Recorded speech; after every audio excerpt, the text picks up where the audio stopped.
Hola, mucho gusto. Soy Ariana Bravo. Antes de empezar este webinar quisiera agradecer al Movimiento Millennial por la invitación y por la oportunidad de poder compartir con ustedes el tema denominado Cambio Climático, Liderazgo y Ciudades. Un poco el contexto de mi profesión, de mi formación académica. Soy economista de profesión. Realicé un programa de gobernabilidad, gerencia política y gestión pública el año pasado, asimismo un diplomado en innovación política y actualmente me encuentro estudiando esta especialización de cambio climático, liderazgo y ciudades en Flax, Ecuador. Trabajo en el Centro de Investigación del Agua y Desarrollo Sustentable, donde principalmente ejecutamos proyectos que apunten a la gestión sostenible de los recursos hídricos con enfoque de cambio climático y desarrollo sostenible. Les comento esto un poco porque el tema a tratar el día de hoy se lo puede enfocar bajo el marco de un desarrollo sostenible, el cual contempla el área económica, el área ambiental y la parte social, e incluso hay una versión un poco más avanzada, el cual toma en cuenta la política e incluso aspectos culturales. Entonces, he preparado contenido un poco extenso, espero no hacer muy extenso este webinar, pero espero que de verdad la información que voy a compartir sea muy útil. Esta especialización, este tema que me decidí por estudiar, me parece que es un tema muy relevante, muy importante, muy aplicable a todo lo que es política pública y que de cierta forma actores políticos o actores con poder eh, aún se muestran un poco escépticos ante este tema. Eso se lo ha podido evidenciar en varios países, como lo es Brasil y Estados Unidos en el tema de la contribución de los gases de efecto invernadero. En la sociedad civil, en los ciudadanos e incluso en ciertos países incluso existe todavía un poco de ignorancia o de desconocimiento de este tema. Eh, este enfoque del cambio climático, el liderazgo y las ciudades permite implementar y fomentar una gobernanza climática en contextos urbanos como lo son las ciudades, en las ciudades intermedias, principalmente de la región de América Latina. Para comprender las dinámicas que son complejas en torno a la sociedad y a los retos socioambientales, socioeconómicos que enfrentan pues estas regiones, lo cual conlleva no solo a una gobernanza climática, sino también a una mejora en las propuestas de estrategias y políticas que puedan contribuir a la construcción de una resiliencia transformacional. Eh, un poco para introducirles conceptos generales y básicos de lo que es el cambio climático, podemos partir como tal de qué es el cambio climático.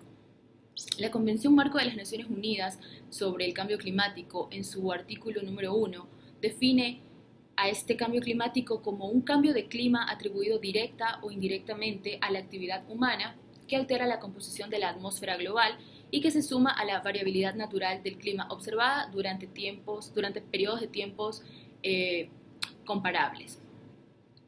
Esta división, esta Convención Marco de las Naciones Unidas, pues atribuye que el cambio climático en cierta forma se agrava por las actividades que realiza el ser humano y por fenómenos naturales como tal del clima. Existe una influencia humana en el sistema climático, eso es algo evidente, es algo claro, ya que se ha detectado que esta influencia humana en el calentamiento global de la atmósfera y el océano, en las alteraciones del ciclo del agua, en las reducciones en la cantidad de nieves y de hielo, en la elevación media mundial del nivel del mar y en cambios en algunos fenómenos climáticos extremos. Por ejemplo, en septiembre del 2019, la BBC publicó una noticia con el título Cambio climático, el hielo de Groenlandia enfrenta la pena de muerte. Groenlandia es una gran isla ubicada en la zona nororiental de América del Norte, entre el Océano Ártico y el Océano Glacial Ártico, y está políticamente constituida como una región autónoma perteneciente al Reino de Dinamarca. Ahora, ¿por qué es importante Groenlandia? Esencialmente porque su capa de hielo es 7 veces el territorio de Reino Unido y tiene un espesor entre 2 y 3 kilómetros en algunos lugares. Almacena tanta agua congelada que si todo se derritiera elevaría el nivel del mar en todo el mundo, incluso hasta unos 7 metros. Existe otra noticia que la tomé de CNN. El mes pasado, noviembre de 2019, Venecia de rodillas en la segunda peor inundación en su historia. La peor inundación de Venecia en más de 50 años provocó un llamado para que se proteja mejor a la ciudad histórica de los niveles crecientes del mar. Se calculan millonarias pérdidas entre los daños y bueno, afortunadamente esto no pasó a mayores y no hubieron pérdidas humanas. El agua alcanzó los 187 centímetros de alturas, el segundo nivel más alto registrado en la ciudad y solo 7 centímetros por debajo de la inundación histórica en el año de 1966. En mi trabajo actualmente estamos ejecutando un proyecto que tiene que ver en cómo hacer frente a las inundaciones con un enfoque de adaptación de cambio climático en la parroquia Febres Cordero de la ciudad de Guayaquil, que también sabemos, la ciudad de Guayaquil tiene estos fenómenos de inundaciones recurrentes. Las lluvias son más intensas del mes de marzo a diciembre, tenemos el fenómeno del nivel del Niño. Entonces todo esto son temas que deben ser tratados, que deben de ser contemplados en las agendas políticas, agendas ambientales a nivel nacional, y que tienen que anclarse a estos instrumentos que más adelante vamos a ver, instrumentos internacionales que trazan la ruta, que fijan la estrategia para hacer frente al cambio climático. Uno de la mayor contribución a este cambio climático tiene que ver con los gases de efecto invernadero conocidos como GI. Un gas de efecto invernadero es un gas atmosférico que absorbe y emite radiación dentro del rango infrarrojo. Este proceso es la fundamental causa del efecto invernadero. Existen muchos gases que contribuyen a este efecto, entre ellos el dióxido de carbono es el más importante por su contribución al forzamiento radiativo total ocasionado por los gases de efecto invernadero de larga duración. En su mayoría, el 63% lo aporta este gas. Otros gases pueden ser el ozono, el óxido nitroso, el metano, entre otros. La mitad de las emisiones lo absorbe la biosfera y océanos, pero la otra mitad permanece en la atmósfera por cientos o miles de años. Esto, como lo mencioné, también se debe en gran parte a la actividad humana. Ahora, por ejemplo, ¿cuáles son las principales tendencias asociadas al cambio climático? Aumenta el peligro de los desastres naturales, peligro en la inseguridad alimentaria, escasez del agua dulce, problemas en el sector energético, riesgos medioambientales para nuestra salud y altera los ecosistemas. ¿Por qué es importante estudiar las ciudades y el liderazgo? En la actualidad presenciamos dos fenómenos inevitables. Una acelerada urbanización a la par de lo que conocemos como la revolución industrial o la cuarta revolución a escala global. La Organización de las Naciones Unidas, ONU, señala que para el 2050 el 70% de la población vivirá en ciudades. En los países en vía de desarrollo, el 64% vivirá en áreas urbanas. Esto a grandes rasgos representa un desafío y causa un impacto más allá de lo económico-social, ambiental, de no tomarse las medidas preventivas y los correctivos adecuados a tiempo para poder mitigar los impactos que ocasiona el cambio climático. Quiero mencionar que el cambio climático debe de ser es una problemática que uno la tiene que tratar a tiempo, porque en muchos casos los daños, más allá de ser pérdidas millonarias, sus daños pueden ser no irreversibles, y algunos daños pues son irreparables, entre ellos la vida humana, la extinción de la biodiversidad, entre otros.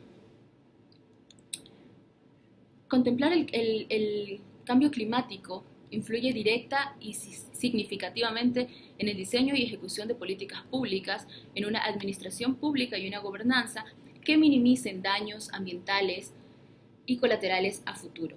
Y no solo se trata de mitigar su impacto, sino también de reducir sus estragos, sus efectos negativos y construir esta resiliencia.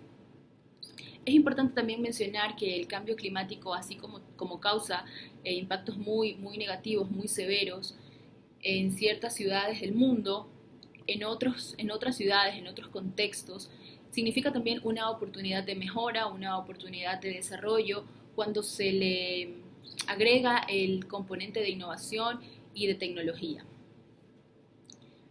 Impactos en el marco de desarrollo sostenible. Como bien lo mencioné, el desarrollo sostenible es esta relación entre el aspecto económico, el aspecto social y el aspecto ambiental. En ese sentido, las Naciones Unidas ha trazado la ruta, lo cual conocemos es la Agenda 2030. Es una ruta que está marcada desde el año 2015 hasta el año 2030. Estamos entrando al quinto año de ejecución, tiene 17 objetivos definidos y les comento un poco entonces. Este instrumento internacional, Naciones Unidas lo postula como una oportunidad de desarrollo principalmente para América Latina y el Caribe, aunque no son solo países de América Latina los que están comprometidos a esta agenda. Fue aprobada en el 2015 por la Asamblea General de las Naciones Unidas. Establece una visión transformadora hacia una sostenibilidad económica, social y ambiental de los 193 Estados miembros que se suscribieron y que será la guía de referencia ya esta hoja de ruta que permite a través de estos 17 objetivos apostar a un desarrollo equitativo, justo, sostenible para todos y para todas. Cabe también recalcar que antes de que entrara en vigencia esta agenda, se postularon los objetivos del milenio. Esta hoja de ruta es una oportunidad histórica para América Latina y el Caribe, ya que incluye temas prioritarios para la región, como lo es erradicar la pobreza, como lo es reducir la desigualdad en todas sus dimensiones, promover un crecimiento económico sostenible, apostar por la educación, por las alianzas de paz, por ciudades resilientes, acción por el clima, agua y saneamiento, protección de bosques, de ecosistemas, de vida marina. En lo personal considero que esta agenda es muy diversa, es multidisciplinaria, integral, inclusiva, escalable y replicable. Muchas personas están en contra o piensan que este instrumento pues no es lo suficientemente útil o que es un instrumento más, que no se están haciendo los suficientes esfuerzos.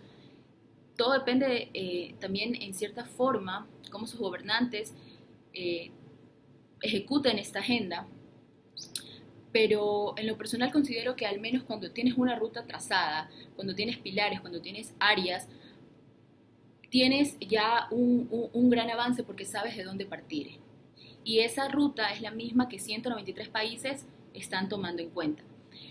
También es cierto que cada país enfrenta sus propios desafíos, tiene sus debilidades, sus fortalezas, pero es ahí donde este esfuerzo debe ser colectivo para que los resultados sean palpables, sean tangibles y sean integrales a escala global.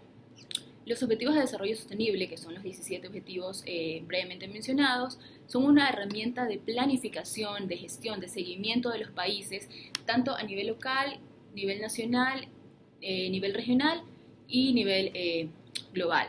Su visión es a largo plazo, constituye un apoyo para cada país hacia una senda del desarrollo sostenible, en armonía con el medio ambiente, a través de políticas públicas e instrumentos de presupuesto, monitoreo y evaluación en todo lo que es el diseño de políticas públicas principalmente.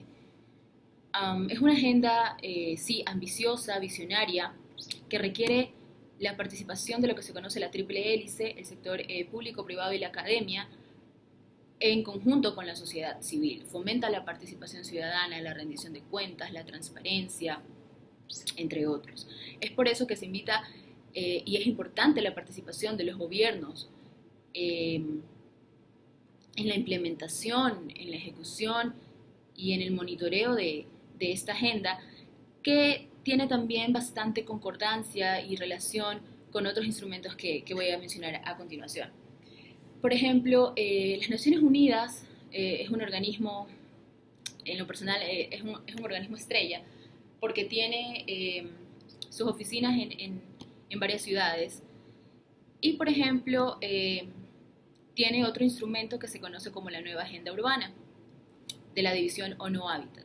En el 2016, 3 años atrás, se realizó esta conferencia en la ciudad de Quito. Asistió aproximadamente 30.000 participantes de 167 países. En esta era vivimos, como lo mencioné, una urbanización sin precedentes de una forma rápida y masiva. Esta nueva agenda urbana presenta un cambio de paradigma en la ciencia de las ciudades y establece normas y principios de planificación, de construcción, de desarrollo, de gestión y mejora las zonas urbanas en 5 pilares de aplicación principales: políticas urbanas nacionales, legislación, normativas urbanas, planificación, diseño, economía local, finanzas municipales e implementación local.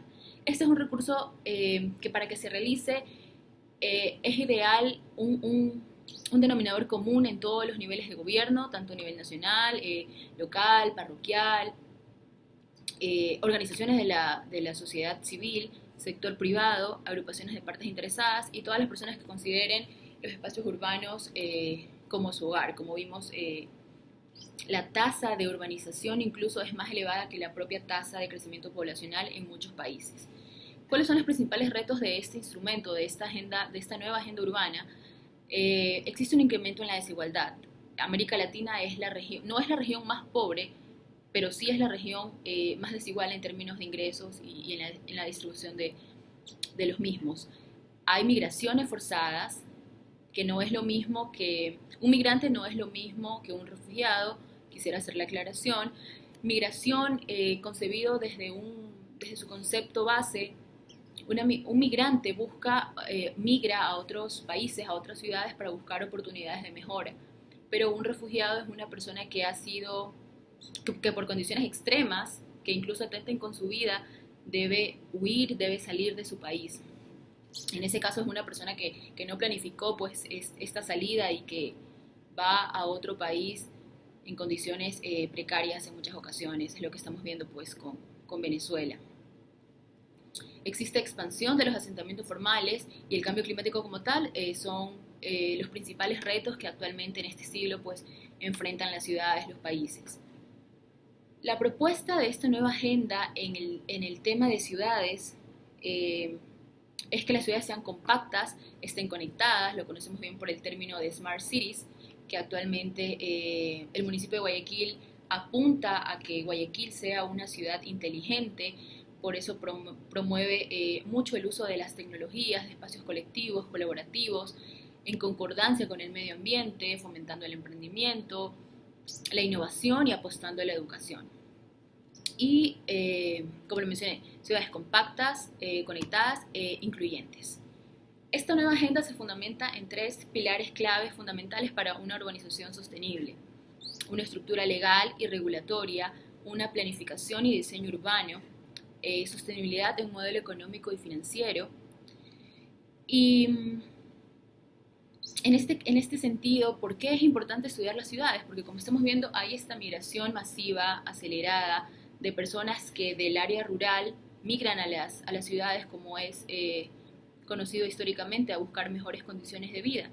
Entonces, en esto debe estar una planeación, lo que va acorde con el PDIOT, que realizan los municipios, para que no existan asentamientos informales, porque esto acarrea problemáticas como, por ejemplo, la prestación de servicios.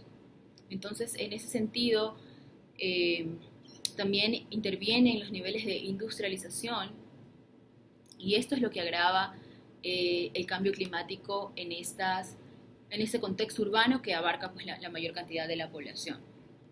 Existe también otro instrumento propuesto por las Naciones Unidas, que es el marco de Sendai para la reducción del riesgo de desastres, en su división de desastres, del 2015 al 2030. Ese es el periodo que va a entrar en vigor. Este marco expresa lo siguiente: la necesidad de comprender mejor el riesgo de desastres en todas sus dimensiones, relativas a lo que se conoce como la exposición, la vulnerabilidad y las características de la amenaza, la capacidad adaptativa, y aquí interviene cómo hacer frente a todo este tipo de problemáticas, de fenómenos naturales, donde mencioné que no es importante solo tratar como tal el problema, ya sea una sequía, sea una inundación, entre otros, sino también saber prevenir y hacerlo a tiempo, tener una cultura o una educación de la prevención. Esto para fortalecer la gobernanza, eh, la rendición de cuentas, la necesidad de prepararse para reconstruir algo mejor, el reconocimiento de las partes interesadas y sus funciones. Aquí interviene lo que se conoce como el diagnóstico participativo, cuando se plantea o se quiere diseñar una política, por ejemplo, pública. Es siempre importante hacer esta socialización con la sociedad, este diagnóstico participativo entre los diversos actores del proyecto, porque a la final es la sociedad, es la comunidad la que se va a beneficiar, y si no es tomada en cuenta, no es consciente en muchas ocasiones de la problemática que sufre su espacio, su área, su barrio, puede que esas soluciones, proyectos, políticas, desde el punto de vista de un solo actor esté correcto, pero a la final, si el beneficiario no fue tomado en cuenta y no valida, no respalda, no implementa esa política, no tiene éxito. Se busca la resiliencia en la infraestructura sanitaria, el patrimonio cultural, los lugares de trabajo, fortalecer la cooperación internacional y las alianzas de trabajo mundiales. Esto conocemos también la implementación de las alianzas público-privadas a nivel nacional e internacional, y la elaboración de políticas de los donantes y programas que tengan en cuenta los riesgos, incluidos los préstamos y el apoyo financiero brindado por las instituciones financieras internacionales.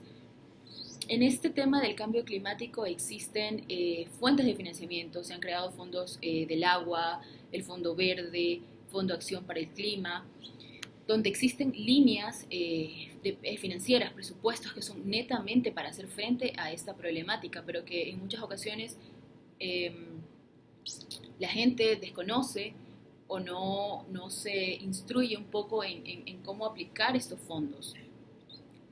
Eh, Tenemos también lo que es el Acuerdo de París.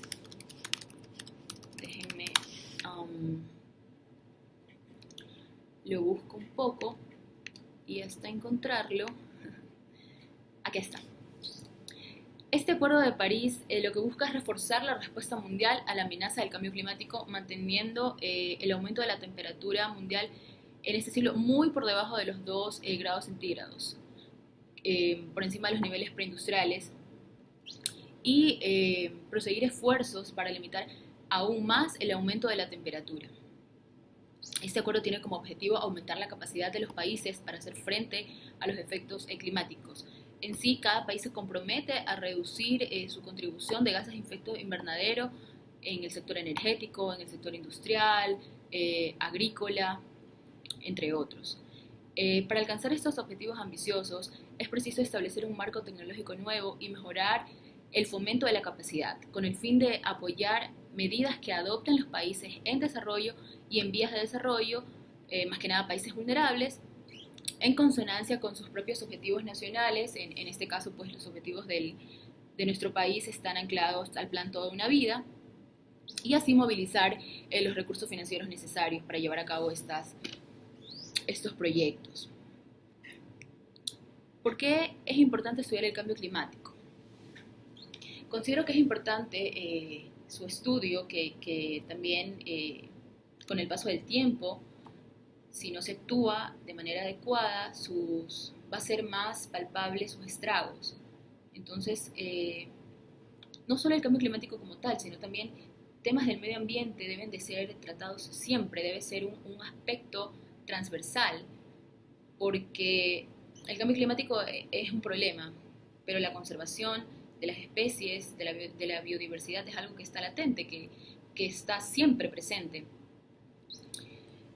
En ese sentido, planificar. Es importante planificar, es importante responder, es importante obtener información. Por ejemplo, en el tema de planificación, con proyectos, con soluciones, con ideas escalables, sostenibles, responder en todo lo que mencioné del Fondo Verde, del Fondo del Agua, obtener información de todo esto, estos procesos, estas implementaciones. Se recopila una cantidad bastante grande, significativa de información que permite hacer proyecciones, hacer estimaciones, muy aparte que la información pues aporta a la rendición de cuentas, a la transparencia, al respaldo. En temas ambientales es muy importante llevar un registro histórico para ver cómo son las tendencias, cómo son las proyecciones de los fenómenos y así poder estar preparados, no solo en la parte ambiental, sino en la parte financiera, con la sociedad. Todo en sí es un conjunto y es, desde mi percepción, integral. Modelos de desarrollo, lo que se relaciona pues netamente con políticas públicas para impulsar un crecimiento y un desarrollo económico. ¿Cuáles son las principales incertidumbres de lo que es el cambio climático? El cambio en la precipitación global, estos son las lluvias, intensas lluvias, la tendencia global de las sequías, todo lo contrario, y la variabilidad interna de los ciclos del agua. Como comenté también anteriormente, el cambio climático es irreversible y en muchas ocasiones su cambio es muy abrupto, es muy drástico. Se dice que un cambio es irreversible si la escala del tiempo necesario para que el sistema se recupere partiendo de ese estado mediante procesos naturales es significativamente mayor que la del tiempo consumido para alcanzar este estado perturbado. Hay algo que me llamó mucho la atención cuando empecé a estudiar esta temática y es el informe Stern que se titula La economía del cambio climático. Fue redactado por este economista en el año 2007, es un economista y académico británico, fue vicepresidente senior para el desarrollo económico y economista en jefe del Banco Mundial del año 2000 a 2003 y asesor académico del gobierno de Reino Unido. Este informe contempla tres enfoques a analizar. El primer enfoque considera el cambio climático, el impacto del cambio climático en la vida humana y el ambiente y examina los recursos necesarios para poder reducir estas emisiones. El segundo enfoque usa modelos económicos que estiman el impacto económico del cambio climático y modelos macroeconómicos que consideran los costos y los efectos de una transición de una economía de bajo carbono, de una economía normal a una economía de bajo carbono. Aquí intervienen, por ejemplo, temas de economía circular. Actualmente tenemos un enfoque de economía lineal, producir y después desechar. En el caso de la economía circular es reutilizar, reciclar. Y el tercer enfoque compara el nivel actual y las futuras trayectorias del costo social del carbono contra el costo de reducción de emisiones de gases de efecto invernadero. Hacer frente al cambio climático requiere un enfoque sostenible, transversal, internacional. El cambio climático tiene, considero, aspectos transversales y a esto me refiero, por ejemplo, la innovación, la educación, el género, que eso puede ser otro webinar porque el tema del género relacionado al cambio climático es impresionante y es otro mundo. Muchos países, en su afán de alcanzar niveles óptimos o mayores niveles de desarrollo económico, se olvidan o muy poco contemplan los efectos y los estragos que este fenómeno ha venido causando en los últimos años. Y como lo he venido enfatizando, de no tomar acciones urgentes, estos daños podrían ser irreversibles. No podemos pensar en un desarrollo económico sin antes contemplar el cambio climático, ya que esto representa y en futuro representaría de forma significativa pérdidas millonarias por intentar siquiera solo mitigar sus impactos. O sea, es decir, tenemos este problema del cambio climático, destinamos financiamiento para poder mitigar estos daños actuales, pero no tenemos el financiamiento para en un futuro poder prevenir, poder ser resilientes. Entonces, es importante que los esfuerzos sean tomados a tiempo. Como he mencionado, las políticas públicas deben diseñarse con la intervención del sector público, el sector privado, la academia, el sector internacional y la sociedad civil. Deben ser políticas de adaptación, de mitigación, corrección y prevención. Mitigación y adaptación son estrategias del cambio climático. Esto lo explico un poquito más adelante. Los esfuerzos deben ser, por lo tanto, colectivos, deben ser transversales, no solo localmente en ciudades o en regiones como las que tenemos, sino también nacional e internacionalmente. Debe haber ese intercambio de conocimiento que también aporta la productividad del país como tal y componente de innovación. Como lo muestran las cifras y la evidencia científica, los países más pobres son y seguirán siendo los países más vulnerables, en referencia a aquellos países en vías de desarrollo. Como lo mencioné, prácticamente son los países de América Latina y el Caribe. Por lo tanto, un buen inicio es entender cómo repercute la actividad humana en el impacto que el cambio climático ocasiona en el medio ambiente y la economía. Porque no es un problema que debe tratarse como tal en las ciencias naturales, en las ciencias del medio ambiente, sino también en las ciencias sociales, que en muchos casos no hay esta conexión, no hay esta relación, es un tema aislado. Y como vemos, se necesita financiamiento, se necesita tener en cuenta el aspecto social de esta problemática para poder tener soluciones políticas públicas sostenibles y sobre todo inclusivas. Aunque la intensidad de su manifestación, la del cambio climático, no es la misma en todos los países, el planeta en el cual hablamos es de pertenencia colectiva y es el único momento en donde se genera vida. Actuar de forma temprana, ahora, repercute en beneficios que sobrepasan los costos de implementar estas acciones. De aquí radica la importancia de hacer frente a esta temática, además del hecho fundamental de que son los recursos y la vida biológica lo que está en juego. Esto se relaciona directamente con la calidad y la probabilidad de vida de los seres humanos, sin duda alguna. Deben existir marcos regulatorios, políticas públicas nacionales e internacionales claramente enfocadas a este riesgo que sufren todos los países del mundo. Recordé, este año tomé un curso de los Objetivos de Desarrollo Sostenible ofertado por el Senado de la provincia de Buenos Aires en Argentina y llamó bastante mi atención que en este caso el municipio de la provincia de Buenos Aires, en su presupuesto, a cada partida presupuestaria, asigna un objetivo de desarrollo sostenible. Entonces, eso es una forma súper directa, súper presente de asignar de forma responsable y de forma directa financiamiento para poder hacer frente a esta problemática en concordancia con lo que la Agenda 2030 pues estimula. Por ejemplo, el comercio de emisiones, la inversión en investigación y desarrollo, nuevas formas de inversión en infraestructuras resilientes y verdes, la constante cooperación tecnológica, son algunas de las acciones a implementar o reforzar, de ser el caso, por ejemplo, en los países en vías de desarrollo, de forma inmediata. Motivo por el cual el modelo de desarrollo a implementarse urgentemente es el que considera el impacto ambiental. Es decir, en economía tenemos lo que se denominan regresiones o cómo se construye el PIB, consumo, gasto público, inversión, la balanza comercial. Dentro de ese modelo económico debe de existir un componente endógeno que pueda ser explicado por el modelo como tal y que tome en cuenta estos estragos del medio ambiente y del cambio climático. Es necesario invertir en investigación, en infraestructura y servicios básicos conjuntamente con el componente tecnológico, siempre y cuando se consideren los beneficios y los perjuicios de considerar y de no considerar respectivamente lo que es el cambio climático. Debe existir un liderazgo, tanto de los gobernantes como de los actores de la sociedad civil y la academia, para que exista un sentido de pertenencia, de concientizar a la sociedad de nuestras propias acciones, fomentar la cultura de prevención para así fortalecer este sentido de pertenencia del cual estamos hablando.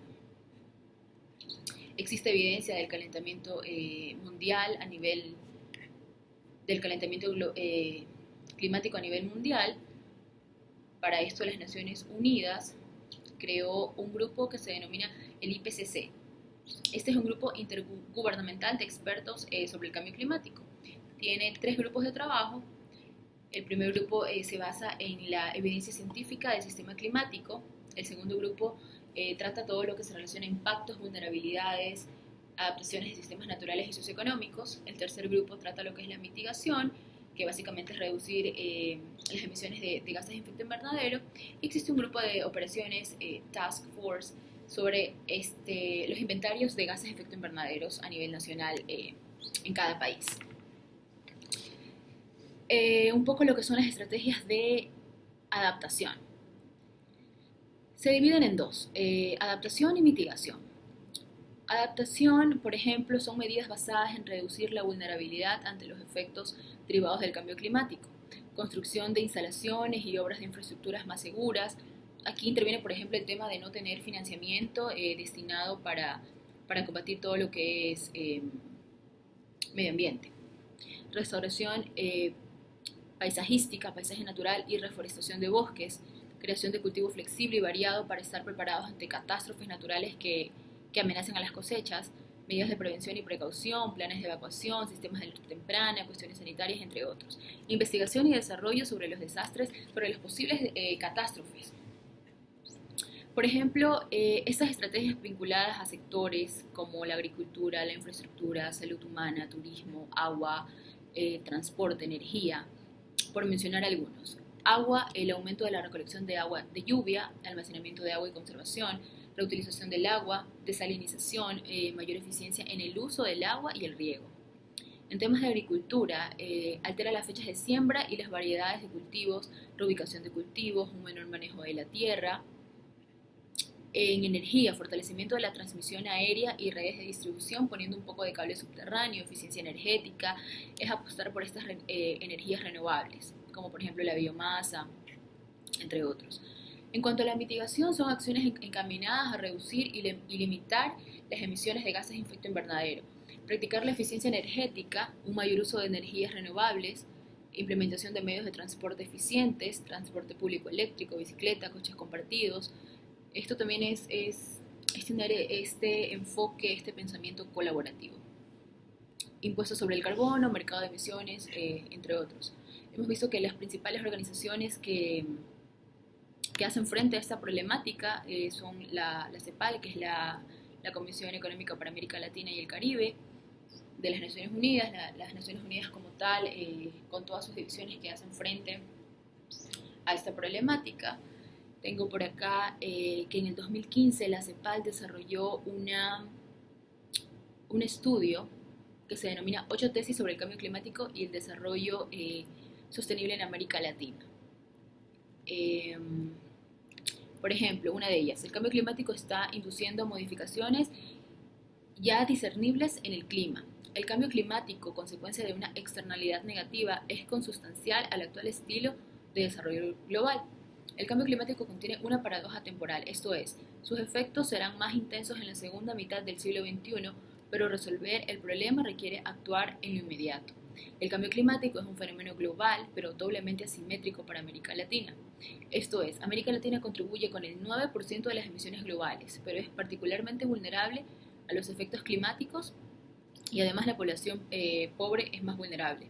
La quinta, la adaptación al cambio climático implica transitar de lo inevitable a lo sostenible. Esto es, las manifestaciones del cambio climático son prácticamente inevitables y se intensificarán durante este siglo y por lo tanto es indispensable instrumentar procesos de adaptación al cambio climático.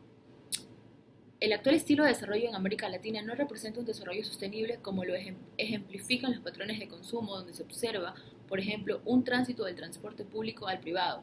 Por ejemplo, es de conocimiento general que en familias, digamos, de 4 integrantes, los 4 integrantes pues tienen sus carros. Entonces, ese nivel de contaminación es fatal para el cambio climático. Aquí también se aborda el tema de la gestión de riesgos, definida en forma genérica como un proceso social cuyo fin último es la prevención y la reducción y el control permanente de los factores de riesgo y los desastres en la sociedad, en consonancia con e integrada al logro de pautas del desarrollo humano, económico, ambiental, territorial y sostenible. Eso ha sido todo por esta ocasión. La verdad espero que esta información les haya servido. Cualquier inquietud que ustedes tengan, yo les voy a dejar mis datos, mis redes. Podemos compartir los estudios que he venido mencionando. Y nada, tener en cuenta que el cambio climático es algo latente, es algo en ascenso, que existe, que sus esfuerzos deben de ser colectivos desde todos los ámbitos de la sociedad, del sector público, el sector privado, la academia. La academia debe de intervenir como un asesor, por así decirlo, porque tiene las competencias técnicas pero esa investigación debe ser aplicada, no debe solo quedarse pues en papers, en estudios. Por eso los proyectos deben de tener esta sinergia entre el sector privado, que en muchas ocasiones es quien pone los fondos, la academia, incluso el sector público, porque el sector público es quien vela por el bienestar de la sociedad, es quien tiene el poder, el mandato y ejecuta de forma general las políticas públicas. Entonces, nada, también es un tema de concientización, de participación y sobre todo de educación, de tener esa cultura de prevención, de educarnos y de informarnos para así también poder hacer frente y ser propositivos como tal. Los jóvenes estamos como tal llamados a ser agentes de cambio, a, hay un llamado a la acción que nosotros es imperativo para nosotros actuar. Entonces, nada, espero que les haya gustado este webinar, con mucho gusto y cualquier inquietud a las órdenes. Gracias.